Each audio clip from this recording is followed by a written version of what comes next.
তোমার ভাগ্য খারাপ গোয়েন্দা। আমি তোমায় ছেড়ে দিতে প্রস্তুত ছিলাম, কিন্তু আমার ফুলিংকে তারা মেরে ফেলার জোগাড় করেছে। সুতরাং তোমার নিস্তার নেই, তোমার সহযোগীদের পাবে তুমি মরবে। চাংলি দুজন সহচরকে ইঙ্গিত করতেই তারা এসে দুদিক থেকে তরুণকে চেপে ধরল। কি করতে হবে তা জানো?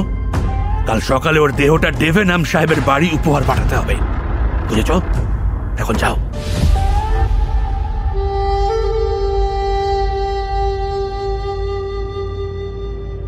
তরুণের মাথা ঘুরছে, পায়ের নিচে ভূমিকম্প হচ্ছে। সে ঘর পার হলো, তারপর সিঁড়িগুলো যেন দুলছে। নিচে নেমে আর একটা ঘর, ছোট্ট কক্ষ।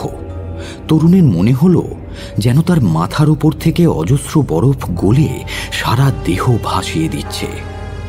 ঘরের ভেতরে প্রবেশ করে লোক দুটি তাকে মাটিতে ফেলে তার পা দুটো শক্ত করে বেঁধে দ্বার বন্ধ করে চলে গেল। এভাবে ফেলে রেখে গেল কেন? না খেতে দিয়ে মারবে নাকি? হঠাৎ কি একটা আওয়াজ শোনা গেল। অস্পষ্ট আলোয় তরুণ দেখল